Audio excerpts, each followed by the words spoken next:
നമസ്കാരം, ഭാരത് ലൈവിലേക്ക് സ്വാഗതം.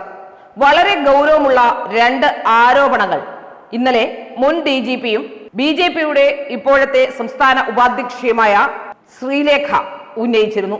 വളരെ ഗൗരവമുള്ള രണ്ട് പരാതികൾ. അവരുടെ പ്രസംഗമധ്യയാണ് അവർ ഒരു പരിപാടിയിൽ ഈ ആക്ഷേപങ്ങൾ ഉന്നയിച്ചത്.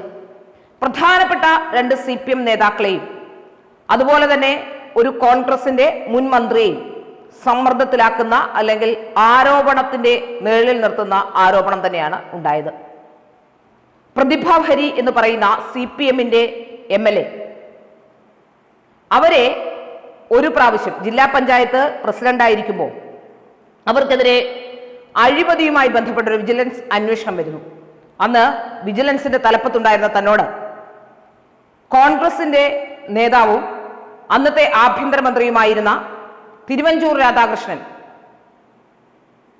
വിളിച്ചു പറഞ്ഞു, ഒരു കാരണവശാലും ആ കേസ് മുമ്പോട്ട് കൊണ്ടുപോകരുത് എന്നും അത് അന്വേഷിക്കാതെ എഴുതിത്തള്ളണമെന്നും ഉള്ള ആവശ്യം മുന്നോട്ട് വെച്ചു എന്ന ഏറ്റവും ഗുരുതരമായ ആരോപണമാണ് അവർ പറഞ്ഞത്. CPMന്റെയും കോൺഗ്രസിന്റെയും പരസ്പരമുള്ള രാഷ്ട്രീയം, അവരുടെ പരസ്പരമുള്ള ആ ഒരു വലിയ രീതിയിലുള്ള ഒരു കൊടുക്കൽ വാങ്ങൽ പ്രക്രിയയെക്കുറിച്ച് പറയാനാണ് അവർ ആ വാക്ക് ഉപയോഗിച്ചത്. ഏതായാലും രണ്ടുപേരും തമ്മിൽ പരസ്പരം വലിയ ഐക്യത്തിലാണ് എന്ന് പറയാതെ പറയുകയായിരുന്നവർ. മറ്റൊന്ന് വട്ടിയൂർക്കാവ് MLA VK പ്രശാന്തിനെ പറ്റിയാണ്. VK പ്രശാന്ത് PR-ന്റെ ബലത്തിലാണ് വലിയ രാഷ്ട്രീയ നേതാവായി വിലസുന്നത് എന്നാണ് അവരുടെ വാദം. അതുമാത്രമല്ല, PK പ്രശാന്ത് കഴിഞ്ഞ കാലഘട്ടങ്ങളിൽ നടത്തിയ അഴിമതികൾ അക്കമിട്ട് നിരത്തിക്കൊണ്ടാണ് അവർ പറയുന്നത്. PK പ്രശാന്തിനെതിരെ വിജിലൻസ് അന്വേഷണം ഉൾപ്പെടെ നടക്കുന്നുണ്ട്. PK പ്രശാന്തിനെതിരെ വിജിലൻസ് അന്വേഷണം ഉൾപ്പെടെ നടക്കുന്നുണ്ട് എന്ന് അവർ കൃത്യമായും ചൂണ്ടിക്കാട്ടുന്നു. അത് ശരിയുമാണ്. തീർച്ചയായും ഇത്തരം ഇമേജുകൾ ഉണ്ടാക്കുന്നത് പലപ്പോഴും PR-ലൂടെയാണ്.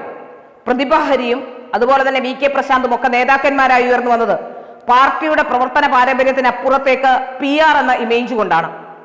പ്രതിഭ ഹരി വലിയ ഇമേജ് ഉണ്ടാക്കി പാർട്ടിയിൽ തന്നെ ഒരു വിമത സ്ഥാനാർത്ഥിയായി നിന്നാൽ പോലും, ഒരു വിമതയായി പലരോടും പടവെട്ടി നിന്നിട്ടുണ്ടെങ്കിലും നിരന്തരമായി അവർക്ക് സീറ്റ് കിട്ടുകയും അവർക്കൊരു പ്രതിഷേധം പോലും ഉണ്ടാകാതെ പാർട്ടിക്ക് ഉള്ളിൽ പല നേതാക്കന്മാരും പറയുന്നുണ്ടെങ്കിലും പാർട്ടിക്കുള്ളിൽ അവർ സുരക്ഷിതയായിരിക്കുകയും ചെയ്യുന്നു എന്നുള്ളതാണ്.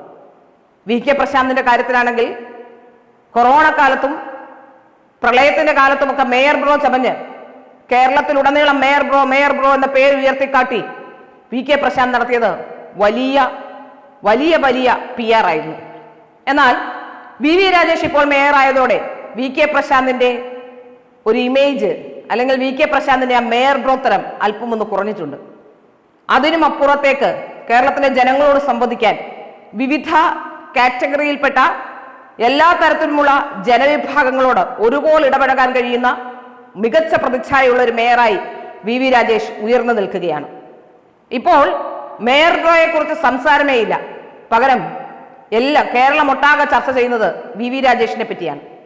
അതുകൊണ്ട് തന്നെ ഇത്തവണത്തെ തെരഞ്ഞെടുപ്പിൽ പ്രത്യേകിച്ച് വട്ടിയൂർക്കാവിലെ മത്സരം അല്പം കടുത്തതാകുമെന്ന കാര്യത്തിന് സംശയമില്ല. 3 സ്ഥാനാർത്ഥികളിലും ഒന്നിനൊന്നും മെച്ചമായി വരുമ്പോൾ തീർച്ചയായും ഈ മേയർ ബ്രോയ്ക്ക് എന്താണ് സംഭവിക്കുക എന്ന് നമ്മൾ കണ്ടറിയേണ്ടിയിരിക്കുന്നു. BJPക്കും വളരെ വലിയ രീതിയിൽ പ്രതീക്ഷയുള്ള മണ്ഡലമാണ് വട്ടിയൂർക്കാവ്.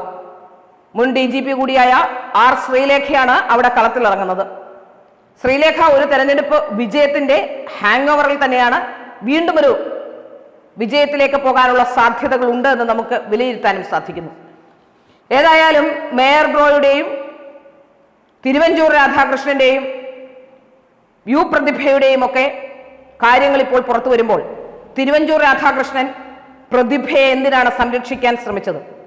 പ്രതിഭയും തിരുവഞ്ചൂർ രാധാകൃഷ്ണൻ തമ്മിലുള്ള ബന്ധം എന്താണ്? എങ്ങനെയാണ് ഒരു കോൺഗ്രസ് നേതാവിന് ഒരു അഴിമതി അന്വേഷിക്കരുത് എന്ന് ഒരു DGPയോട് പറയാൻ കഴിയുക? ഇങ്ങനെ കാതലായ പല കാര്യങ്ങളും പല ചോദ്യങ്ങളും ഉയർന്നു വരുന്നുണ്ട്. കേരളത്തിലെ രാഷ്ട്രീയ നേതൃത്വങ്ങൾ ലോ ആൻഡ് ഓർഡറിൽ ഇടപെടുന്നുണ്ട് എന്ന് വ്യക്തമാക്കുന്ന വളരെ കൃത്യമായ ഒരു സന്ദേശം കൂടിയാണ് ഇതെന്ന കാര്യത്തിലും സംശയമില്ല.